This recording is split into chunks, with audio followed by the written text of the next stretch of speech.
जय हिंद दोस्तों स्वागत है आपका आपके अपने YouTube चैनल ज्ञानदेही होस्ट में। और इस वीडियो में मैं आपको बताने वाला हूं परमाणु ऊर्जा शिक्षण संस्था यानी कि AEES टीचर ऑनलाइन फॉर्म 2022 के बारे में कि कैसे आपको 205 पदों का फॉर्म फिलअप करना है। तो आप इस वीडियो को देखते रहिए, मैं आपको इसके बारे में पूरी जानकारी देने वाला हूं। तो चलिए दोस्तों शुरू करते हैं। दोस्तों वीडियो के डिस्क्रिप्शन में आपको अप्लाई लिंक मिल जाएगा। अप्लाई लिंक ओपन करने के बाद में आप लोग इस भर्ती के एलिजिबिलिटी के बारे में संपूर्ण जानकारी जान पाएंगे। उसके बाद में अगर आप लगे कि आप इसमें एलिजिबल हो और इंटरेस्टेड हो अप्लाई करने के लिए, तो आपके सामने कुछ ऐसा इंटरफेस आ जाएगा। अब आपको यहां पर लेफ्ट साइड में click here for new registration, इसके ऊपर क्लिक करना है। इसके ऊपर क्लिक करने के बाद में आपके सामने रजिस्ट्रेशन का जो पेज है वो आ जाएगा। तो चलिए मैं आपको बताता हूं कि कहां पर आपको क्या जानकारी भरनी है। सबसे पहले आपसे पूछे कि आप कौन सी पोस्ट पर अप्लाई करना चाहते हो, तो आपको यहां पर आपकी क्वालिफिकेशन के अकॉर्डिंग पोस्ट सिलेक्ट कर लेनी है। जिस पोस्ट पर भी आप एलिजिबल हो और इंटरेस्टेड हो अप्लाई करने के लिए, सभी पोस्ट पर अप्लाई करने का तरीका सेम रहेगा, बस उसकी क्वालिफिकेशन कम ज्यादा होगी एलिजिबिलिटी के अकॉर्डिंग। अब आपसे यहां पर यह पूछे कि क्या आपके पास सरकार से कोई योग्यता है, मान्यता प्राप्त संस्थान, बोर्ड, विश्वविद्यालय है, तो यहां पर आपको इसके अकॉर्डिंग यस नो करना है। जैसे कि मैं यहां पर आपके सामने दिखाता हूं, काफी क्वालिफिकेशन है, ये वो क्वालिफिकेशन है जो आपने पोस्ट सिलेक्ट की है उस पर अप्लाई करने के लिए एलिजिबल है। तो चलिए हम यहां पर ये वाली क्वालिफिकेशन सिलेक्ट कर लेते हैं। इसके बाद आपसे पूछा कि किसी मान्यता प्राप्त संस्थान से बीएड या उसके बराबर की योग्यता आपने की है, अगर हाँ तो यस करेंगे, नहीं तो आप नो कर दीजिए। फिर आपसे पूछा कि क्या आप पेपर फर्स्ट पेपर 2 में केंद्रीय शिक्षक पात्रता परीक्षा CTET में उत्तीर्ण है, अगर हाँ तो आप यस करेंगे, नहीं तो आपको नो करना है। इसके बाद यहां पर दोस्तों आपसे पूछा कि क्या आपको कंप्यूटर का कार्य साधक ज्ञान है, यानी कि क्या आपको कंप्यूटर की नॉलेज है, अगर हाँ आप यस करेंगे, नहीं तो यहां पर भी आप नो कीजिए। फिर आपसे पूछा कि क्या आपको हिंदी का कार्य साधक ज्ञान है, क्या आपको हिंदी की वर्किंग नॉलेज है, अगर हाँ तो यस, नहीं तो आप यहां पर नो करेंगे। फिर आपसे सेम तरीके से पूछा कि क्या आप अंग्रेजी माध्यम में पढ़ाने में दक्ष है, क्या आप अंग्रेजी माध्यम में भी पढ़ा सकते हैं, अगर हाँ तो आप यस करेंगे, नहीं तो यहां पर भी आप नो कर दीजिए।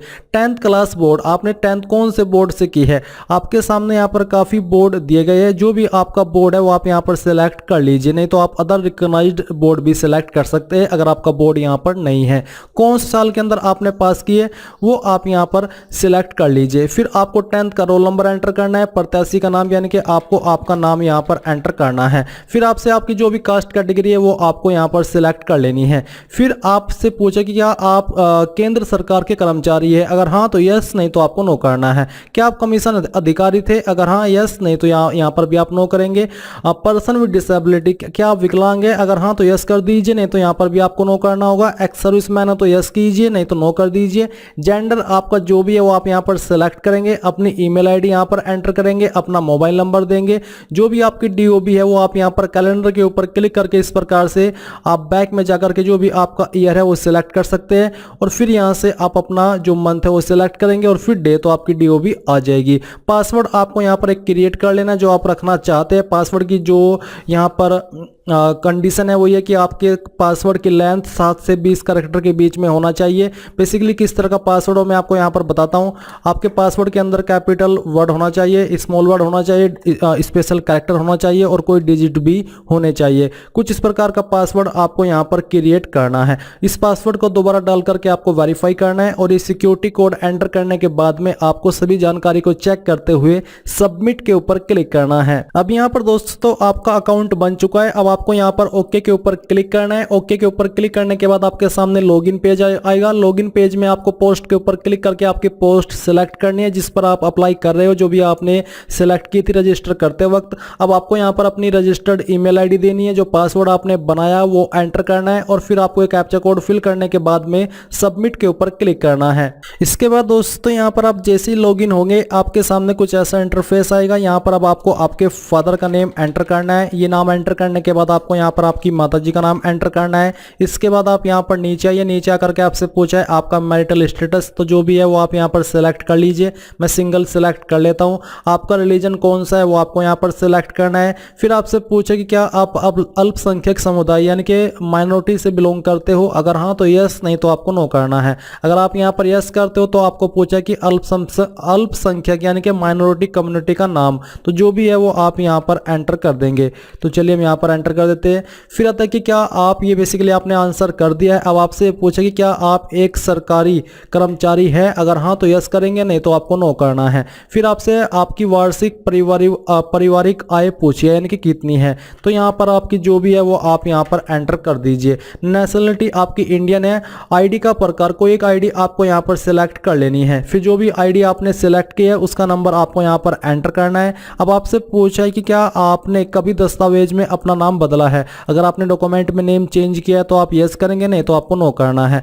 परीक्षा केंद्र पर पहली पसंद, एग्जाम सेंटर के लिए पहली चॉइस आप किस देना चाहते हो, इन्हीं सिटी पर आपका एग्जाम होगा। फिर आपसे पूछा कि परीक्षा सेंटर के लिए सेकंड चॉइस, तो जो भी आप रखना चाहते हो आप सिलेक्ट करेंगे। फिर यहाँ पर आप थर्ड चॉइस भी सिलेक्ट कर लेंगे।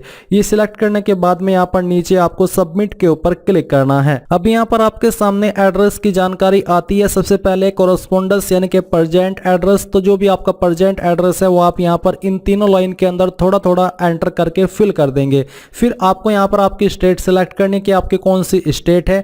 देन यहाँ पर आपको आपकी डिस्ट्रिक्ट सेलेक्ट करनी है कि उस स्टेट के अंदर आपकी कौन सी डिस्ट्रिक्ट है। इसके बाद आपको यहाँ पर आपका पिन कोड एंटर करना है और नीचे है आपके सामने परमानेंट एड्रेस। अगर आपका कोरस्पोंडेंस यानी कि प्रेजेंट और परमानेंट एड्रेस सेम है, एक जैसा है, तो आप यहाँ पर टिक कर देंगे। अगर अलग है तो अनटिक करके अलग से भर दीजिएगा। तो चलिए मैं यहाँ पर इसको भर करके सबमिट के ऊपर क्लिक करता हूँ। अब आपके सामने क्वालिफिकेशन की जानकारी आ चुकी है। तो आपको सबसे पहले यहाँ पर 10th की जानकारी देखने को मिल पा रही है, जो कि आप भर चुके हो कुछ तो, और कुछ अभी आपको भरनी है। जैसे कि मैक्सिमम मार्क्स, तो यहाँ पर यूपी बोर्ड में 600 थे सभी सब्जेक्ट को मिला करके, उसमें से आपको जो आए थे वो आप यहाँ पर ऑब्टेन्ड मार्क्स के अंदर लिखेंगे।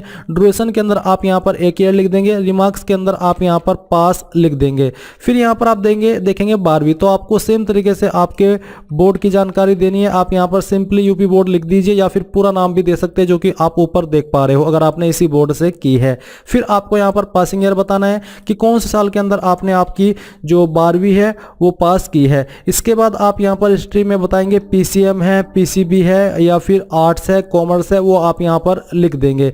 टोटल मार्क्स आप यहाँ पर एंटर करेंगे, उसमें से जो नंबर आपको आए थे वो यहाँ पर आप एंटर कर देंगे, परसेंटेज आ जाएगी। ड्यूरेशन इन ईयर आप 2 ईयर लिख देंगे और रिमार्क्स में आप लोग पास ही लिख देंगे। फिर आपको यहाँ पर यूजी डिग्री देनी है। यूजी डिग्री में आपके पास जो भी है, जो क्वालिफिकेशन है आपके पास, वो आप यहाँ पर लिखेंगे। फिर आपको यहाँ पर आपकी यूनिवर्सिटी का नाम देना है कि आपने कौन सी यूनिवर्सिटी से आपकी ये जो क्वालिफिकेशन है वो की है।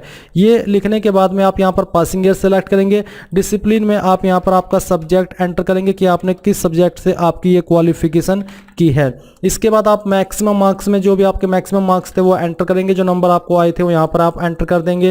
आपको यहाँ पर ईयर में बताना कि कितने साल की थी और रिमार्क्स में आपको यहाँ पर पास ही लिख देना है। इसी प्रकार से अगर आपके पास पीजी डिग्री है आप उसकी जानकारी भर देंगे। कोई डॉक्टरेट डिग्री है उसकी जानकारी भी सेम तरीके से भर देंगे। अब आपको यहाँ पर नीचे आना है। नीचे आकर के आपसे पूछा है कि बीएड, डीएड या फिर बीएसटीसी डिटेल, तो यहाँ पर इनमें से जो भी आपके पास क्वालिफिकेशन है वो आप देंगे। नेम ऑफ कोर्स, जो भी आपका कोर्स है जैसे कि बीएड, वो आप यहाँ पर लिखेंगे।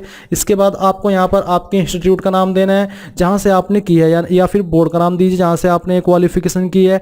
पासिंग ईयर आप सिलेक्ट करेंगे। स्ट्रीम यहाँ पर भर देंगे कि आपने कौन से स्ट्रीम या फिर कौन से डिसिप्लिन में क्वालिफिकेशन की है। मैक्सिमम मार्क्स आप यहाँ पर एंटर करेंगे, कितने नंबर आए थे वो यहाँ पर डाल देंगे और आपका यहाँ पर ड्यूरेशन कितना था इस क्वालिफिकेशन का, 1 साल का, 2 साल का, वो आप यहाँ पर लिख देंगे। सेम तरीके से यहाँ पर है अनुभव, सभी पिछले और वर्तमान रोजगार का विवरण प्रस्तुत किया जाना। यहाँ पर आप एक्सपीरियंस की जानकारी देंगे अगर आपके पास एक्सपीरियंस है। जैसे कि टाइप में आपको बताना कि किस टाइप की आपके पास वो एक्सपीरियंस है, किस डिपार्टमेंट से बेसिकली, वो आप सिलेक्ट करेंगे। नेम एंड एड्रेस देंगे उस कंपनी का जहाँ पर आपने काम किया है। यहाँ पर पोस्ट का नाम देंगे जिस पोस्ट पर आपने काम किया है। पे लेवल आपको कितना मिलता था वो आप देंगे। कब आपने जॉब ज्वाइन की थी वो डेट सेलेक्ट करेंगे। कब तक आपने वर्क किया था वो डेट यहाँ पर सेलेक्ट करेंगे।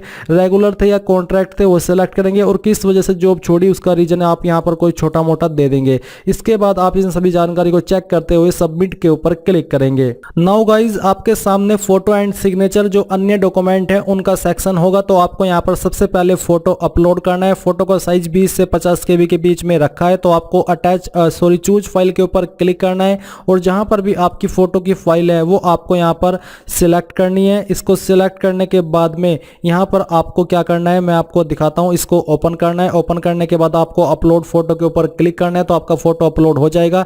सेम तरीके से आपको बोला है कि उसी फोटोग्राफ की कुछ प्रतियां अपने साथ रखें, यानी कि सेम फोटोग्राफ आपके पास भी होना चाहिए। इसकी आवश्यकता आपको भविष्य में पड़ेगी। फिर आपको यहाँ पर आपका सिग्नेचर अपलोड करना है। सिग्नेचर का साइज आपका 10 से 50 KB के बीच में रखा है। तो जहां पर भी आपका सिग्नेचर है वो आप सिलेक्ट कर लीजिए और यहां से ओपन करके इसको अपलोड के ऊपर क्लिक करके अपलोड कर दीजिए। इसके बाद आता है आपके पास अभ्यर्थी श्रेणी प्रमाण पत्र संलग्न करे, यानी कि जो आपका श्रेणी है उसका संलग्न आपको यहां पर करना है। इसका जो एक सर्टिफिकेट है वो अनेक्सर ए के रूप में दिया है। इसका अधिकतम साइज 100 KB और न्यूनतम 20 KB है। ये आपकी जो अदर एक्स्ट्रा एलिजिबिलिटी है जैसे कि SC ST OBC EWS उनके अकॉर्डिंग यहाँ पर ये सर्टिफिकेट दिए गए हैं। इसके बाद यहाँ पर दोस्तों मैं आपको बता दूं कि अगर आपके पास खुद का सर्टिफिकेट है ओरिजिनल बना हुआ वो भी आप यहाँ पर अपलोड कर सकते हैं। वो जो अनेक्सर है वो आपको एक एक्स्ट्रा रूप में दिए है, अगर आप उनको भर करके फिर उन पर साइन कराएंगे तभी वो वैलिड माने जाएंगे। बट अगर आपने खुद का सर्टिफिकेट बनवाया हुआ है उस संबंध को लेकर के तो वो आप यहाँ पर आप डायरेक्टली अपलोड कर सकते हैं। श्रेणी का मतलब है आपकी कास्ट। इसके बाद यहाँ पर दोस्तों आपसे जो डेट ऑफ बर्थ का प्रूफ है वो पूछा है। डेट ऑफ बर्थ में आप जन्म प्रमाण पत्र भी अपलोड कर सकते हैं या फिर 10th की मार्कशीट भी अपलोड कर सकते हैं। जहां पर भी आपकी 10th की मार्कशीट है वो फाइल आप यहां पर सिलेक्ट करेंगे और इसको ओपन करके आप यहां पर अपलोड कर देंगे। फिर यहां पर दोस्तों आपसे उम्मीदवार के HSC यानी कि 12वीं की जो मार्कशीट है वो अपलोड करने को बोला है, आप वो अपलोड करेंगे। फिर आपसे यहाँ पर आपकी ग्रेजुएट की जो क्वालिफिकेशन है सेमेस्टर वाइज और ईयर वाइज आपको यहाँ पर वो सभी सीट एक PDF के रूप में बना करके अपलोड कर देनी है। इसके बाद यहाँ पर उम्मीदवार की डिग्री दीक्षांत समारोह स्नातक का, यानी कि जो आपकी ग्रेजुएट की क्वालिफिकेशन है उसकी डिग्री आपको यहाँ पर अपलोड करनी है। फिर यहाँ पर आपको जो अन्य डॉक्यूमेंट अपलोड करने को बोला है आपको ये अपलोड करना है अगर आपके लिए एप्लीकेबल है। अगर एप्लीकेबल नहीं है तो आप इसको अपलोड नहीं करेंगे। इसके बाद यहाँ पर है CTT का प्रमाण पत्र, वो आपको अपलोड करना है। फिर यहाँ पर उम्मीदवार की अतिरिक्त योग्यता प्रमाण पत्र, कोई अन्य क्वालिफिकेशन आपने दी है तो आप उसका सर्टिफिकेट यहाँ पर अपलोड कर देंगे, नहीं तो आप इसको खाली छोड़ देंगे और फिर आप नीचे सबमिट के ऊपर क्लिक कर देंगे। सबमिट पर क्लिक करने के बाद में आपने जितनी भी जानकारी भरी है उसका प्रीव्यू आपके सामने आ जाएगा। आप यहां पर सभी जानकारी चेक करते हुए नीचे आइए। नीचे आकर के आपको यहां पर टिक करना है। टिक करने के बाद में आप सबमिट के ऊपर क्लिक करेंगे। सबमिट के ऊपर क्लिक करने के बाद में आपके सामने कुछ ऐसा इंटरफेस आएगा। अभी भी अगर आप इसमें कोई चेंजेस करना चाहते तो आप एडिट एप्लीकेशन डिटेल के ऊपर क्लिक कर सकते हैं। बट अगर आपको लगता है कि सभी जानकारी सही है तब आप यहां पर टिक करेंगे और फिर lock and submit final application इसके ऊपर क्लिक करके यहां से यस लॉकिट इसके ऊपर आपको क्लिक करना है। इसके बाद आप यहां पर प्रिंट एप्लीकेशन फॉर्म के ऊपर क्लिक करके अपने फॉर्म को प्रिंट कर पाएंगे। अगर आप इसको उन कैटेगरी से भर रहे हैं जिसमें कि एप्लीकेशन फीस मांगी है तो पहले आप फीस जमा करेंगे तभी आप यहां पर इस फॉर्म को फाइनल प्रिंट आउट ले पाएंगे। तो इस प्रकार से आप लोग AEES टीचर ऑनलाइन फॉर्म 2022 को भर पाएंगे। आई होप ये प्रोसेस आपको पसंद आया होगा। अगर आया है तो आप इस वीडियो को लाइक शेयर और आपके अपने यूट्यूब चैनल ज्ञानदेव होस्ट को सब्सक्राइब करके बेल आइकन को ऑन कर ले। Thanks for watching. जय हिंद।